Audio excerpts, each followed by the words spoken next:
That about sums it up, my little friend. I don't know. It seems hopeless. Any chance is better than none. I suppose. What's wrong you, Sylvester? I just don't want anyone to get hurt. My boy's already hurt, Sylvester.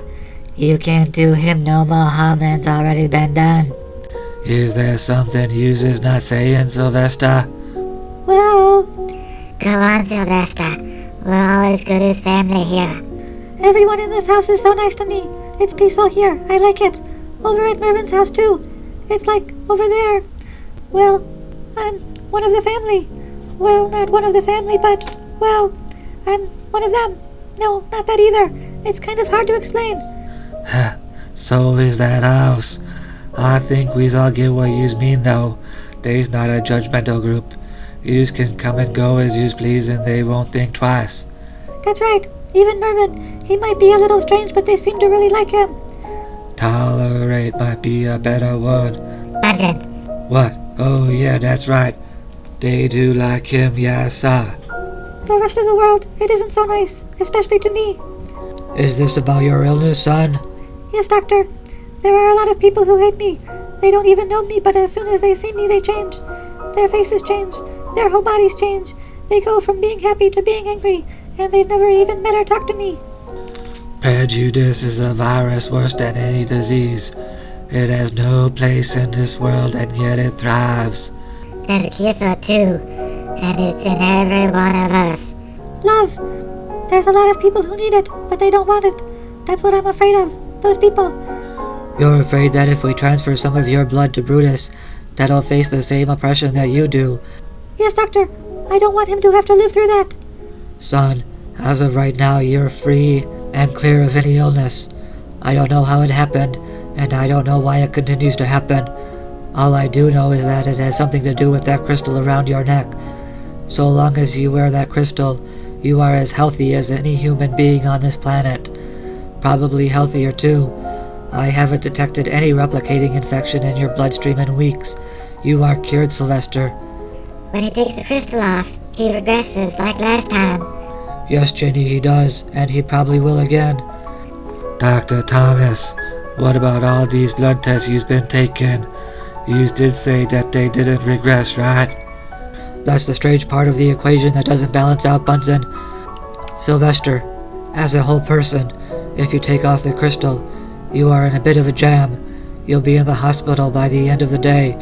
However, whenever I've taken blood from you, the blood itself remains cured. The virus does not reconstitute outside of your body. What does that mean, Dr. Thomas? In short, your blood remains cured.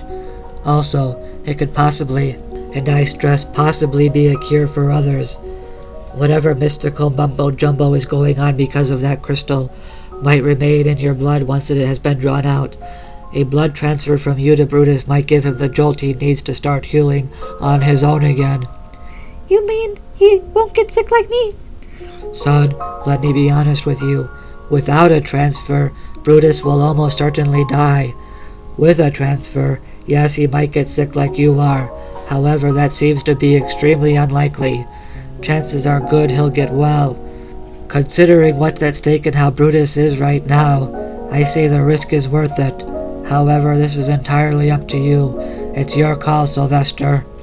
I just don't want people to find out that he got blood from me, and then end up treating him like they treat me.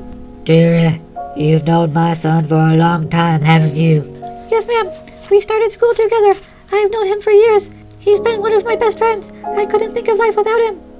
Well then, think back. Has anyone ever teased him, made fun of him, or done anything to him and got away with it? Well, ma'am, no, I don't think so. He's too big. Everyone is afraid of him. Well, not afraid. He's a big baby. Everyone likes him. Even so, nobody would ever do anything to make him angry. He's a gentle giant and always will be. Anyone does try anything, you better believe he can take care of himself. So you've got nothing to worry about. He's not a little match girl, Sylvester. Brutus is one big fella. Anyone tries to tease him, and they is gonna end up with one mighty big problem on their hands. Do you really think so, Bunson? Yes, sir, I really think so.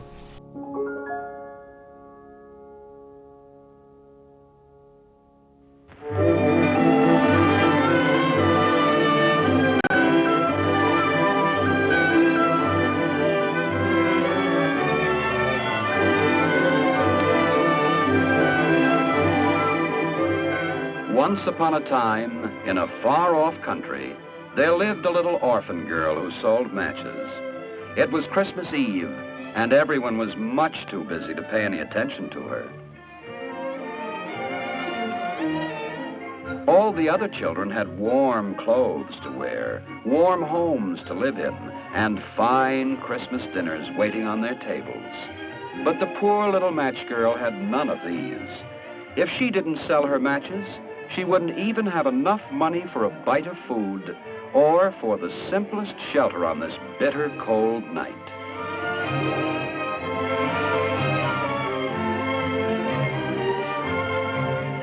Inside the big houses, there were Christmas stockings just waiting to be filled by Santa Claus.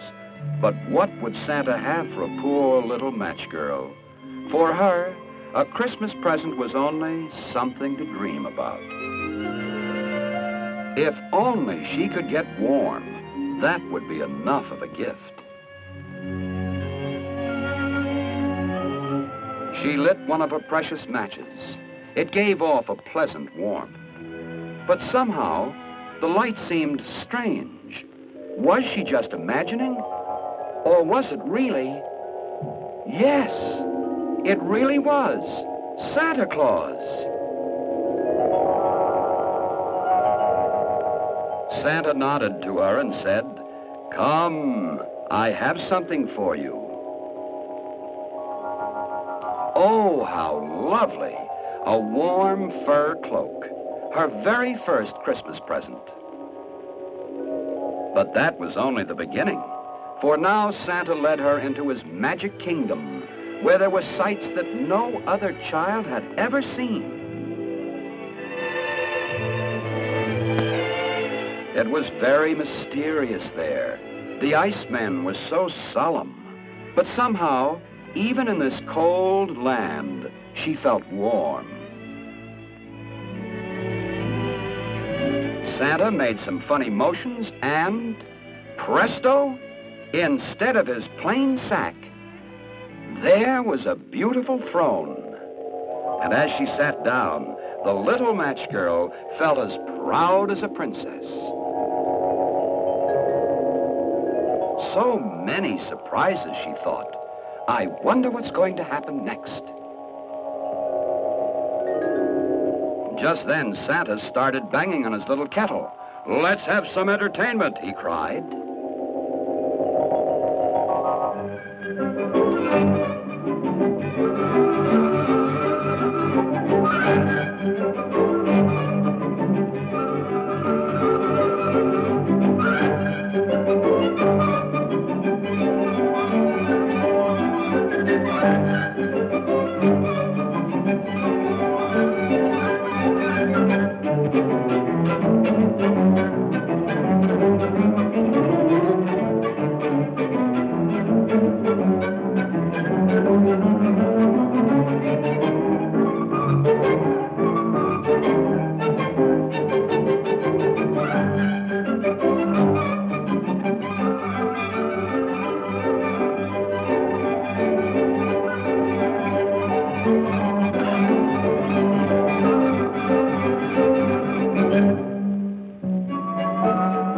Perhaps it was all only a dream, but such a lovely dream.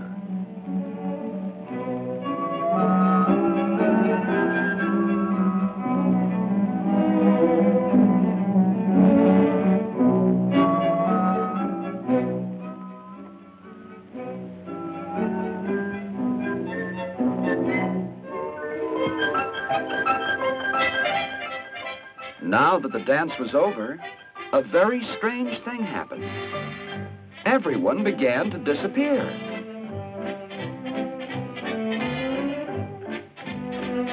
It was most peculiar.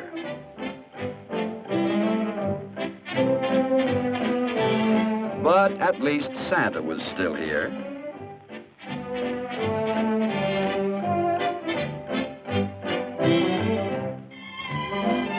Then the cloak slipped from her shoulders.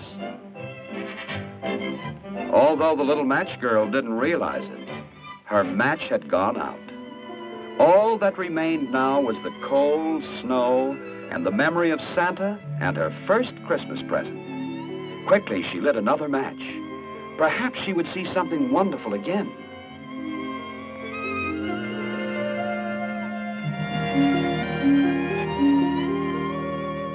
Slowly, as if from a great distance, a Christmas tree appeared, bigger and more beautifully decorated than any she had ever seen. Underneath the tree were the loveliest dolls, just like those she had seen in the windows of the most expensive toy shop. Oh, how she had wanted just one for her very own.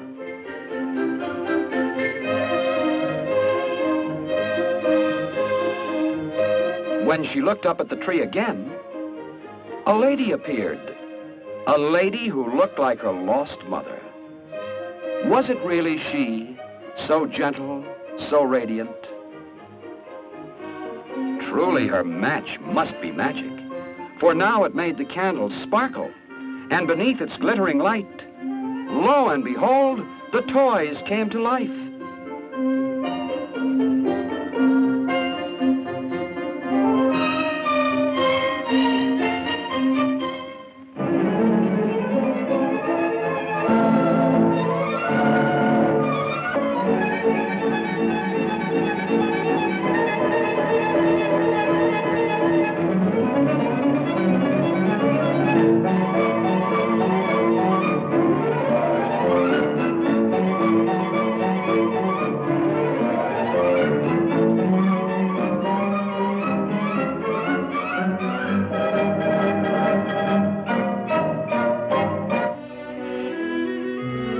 What a gay dance it had been, but now it was all over.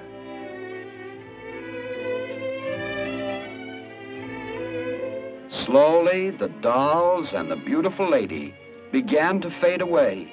Again, all that remained of a dream was a burned-out match. Please come back, she cried. Please don't vanish like Santa Claus in the beautiful Christmas tree.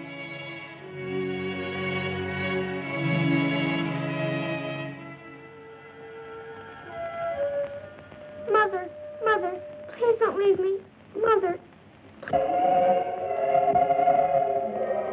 She had found her mother again, and now the little match girl would be warm and happy forever.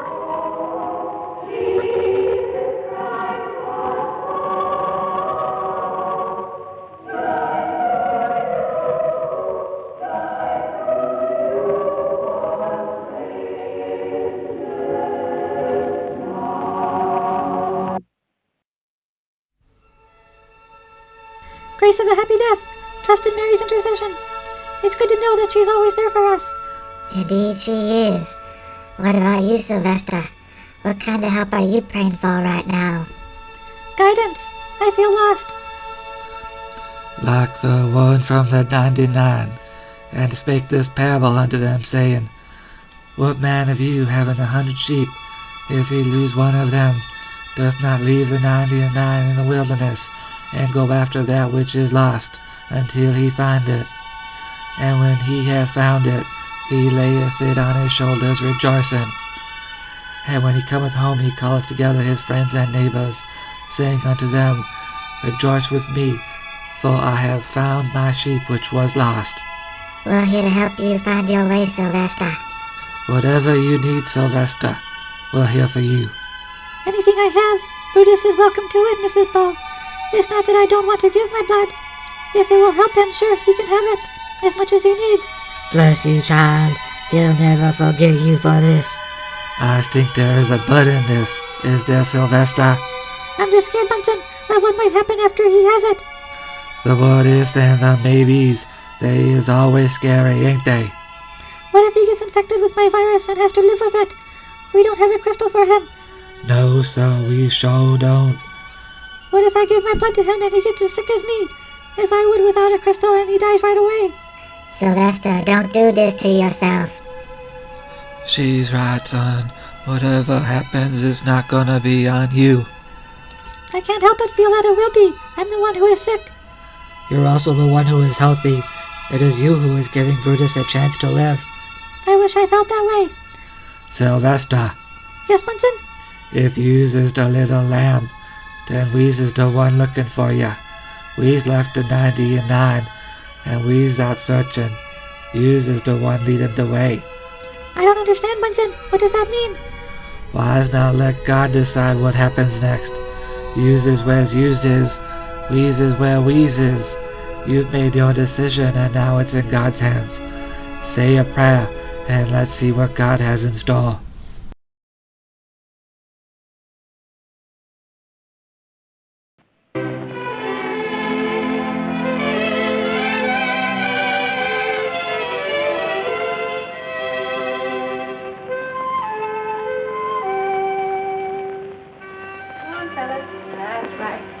Now we say prayers real nicely, no playing, huh?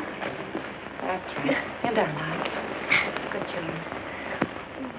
Angel of God, my guardian dear, to whom God's love commits me here, ever this night be by my side, to light and God, to rule and guide. Amen. Amen. We're ready now. How about the story? What kind of a story? Oh, about animals. Animals. About baby Jesus. Well, let's see. Supposing I tell you a story about both. Suppose I tell you about baby Jesus and a little lamb who for one night was the most important little lamb in the whole wide world. Yes. Yeah. Oh, yes. A long time ago, nearly 2,000 years ago, in fact, in the hills of Judea, just outside the little town of Bethlehem, on one cold, storm-laden night, we find three shepherds, very important to our story.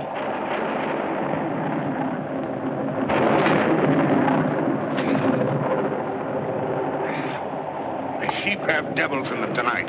A dozen times has the storm scattered them. They're all safe now, Lazar? All except one lamb. Well, aren't you going to look for him? I have looked for him. Looked for him till I'm worn out. That one lamb has run away more times than all the others put together. Then I will go. I will help you. Then you're both fools. He's frightened, Uncle Asa, and miserable. He may be hurt. I can't leave him like that. We'll be back as soon as we find him. Come, my son.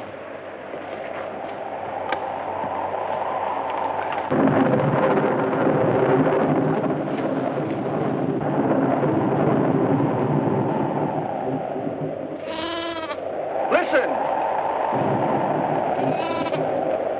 There he is. Help me, Father.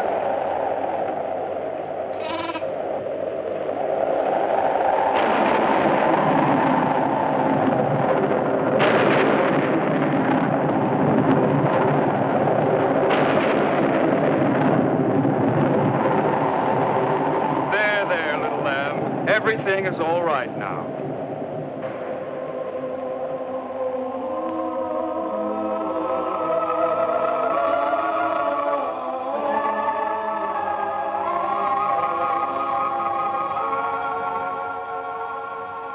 Be not afraid, good shepherds.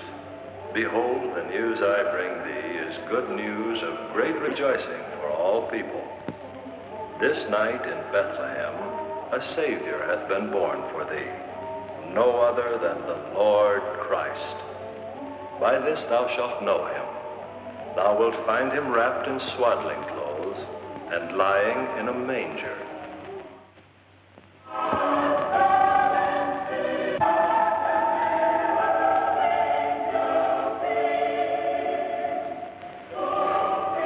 What is it? What does it mean? We must tell Asa of this.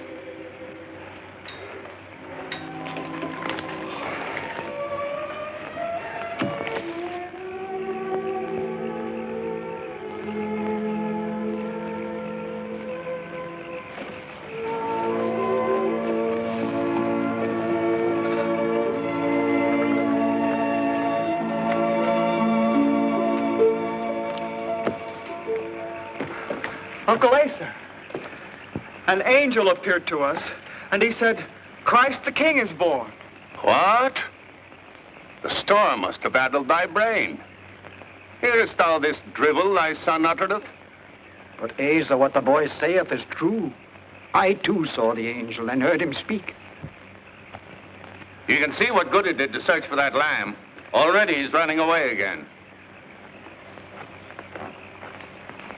I'll take care of him, Uncle Asa. Thou needst have no concern.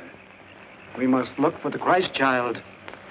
And we shall find him lying in a manger. That must mean that he's in a stable. And why should a king be born in a stable? Answer me that. Perhaps we shall know that when we find him. Wilt thou come with us, Asa? Yea, I will go with thee. Wait! Wilt thou take the lamb? I'll be responsible for him, Uncle Asa. What new madness is this? Put that lamb down and leave him. Let the boy alone, Asa. What harm can it do?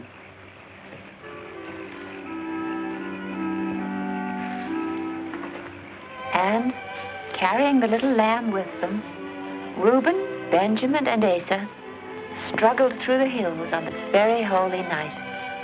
Hours later, they approached the little town of Bethlehem. Cold, crowded, wonderful Bethlehem lying before them in the night.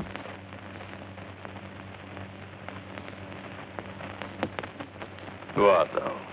What seek ye? We come seeking Christ the King. Why think ye he is here? An angel told us he is born. Is he here?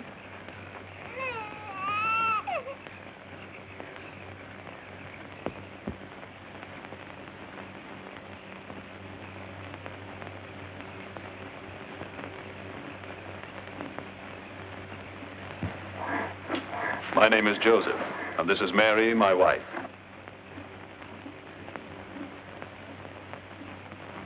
I heard thee speaking outside. Thou art welcome.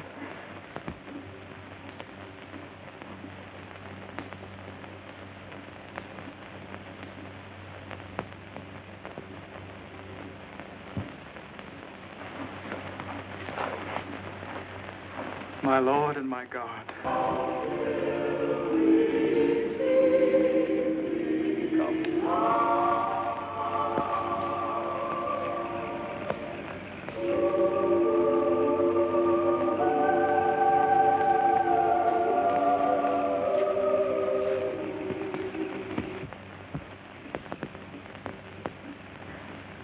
He's cold.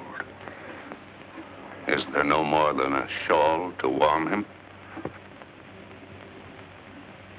Please, the lamb would keep him warm.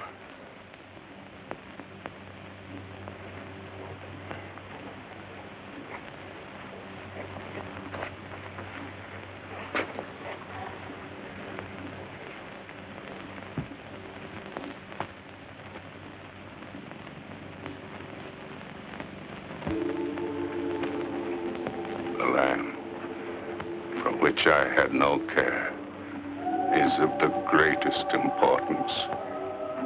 Oh, Lord, I did not know. Forgive me.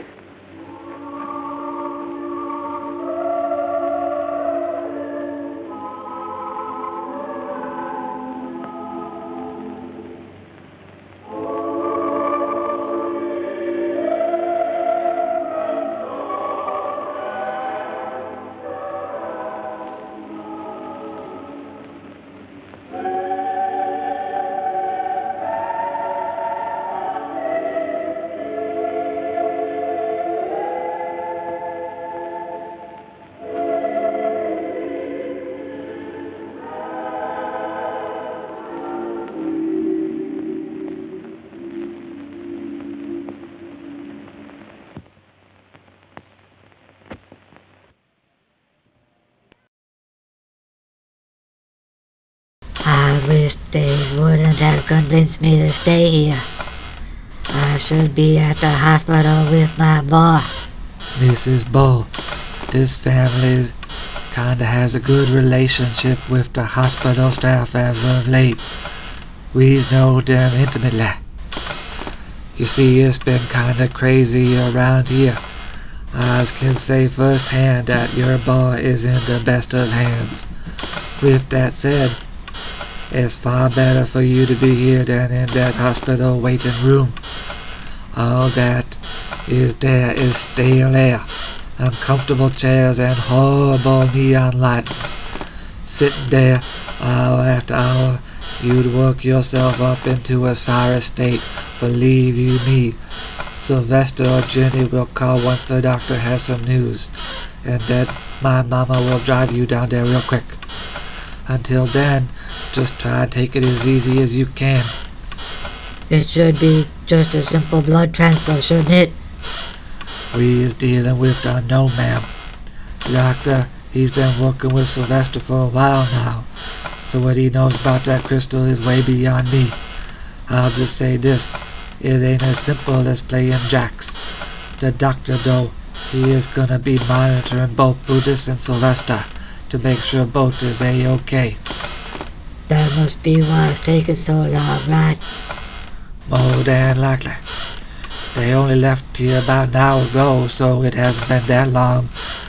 There's the problem with the water supply, too. A lot of people are sick. Getting into the hospital will slow them down. It could be a while before we hear something definite. Your boy is really sick. It might take him a while to respond to treatment. That's why you're here, ma'am, to wait it out, away from all that craziness in the hospital. If only things were different. If only I'd been able to watch over him better. If only I hadn't left him alone so much, then this would never have happened. God's will is strange, ma'am. Why things happen the way they do, we can never know. As for the future, things will be different. In the future, they will be better. Just don't worry about all that now. What's done is done, and it's nobody's fault. What will happen is for another day. Just focus on the present. Sufficient unto the day are the worries thereof. Today's problems are enough to tackle, and you've got a plate full. Thank you, Bunson. You are a comfort. I do appreciate all you and your family are doing for Brutus and me. We will never be able to repay you for all your family's kindness. Nonsense, ma'am. No need to repay us. That is what friends are for. We's is glad. I's better get that.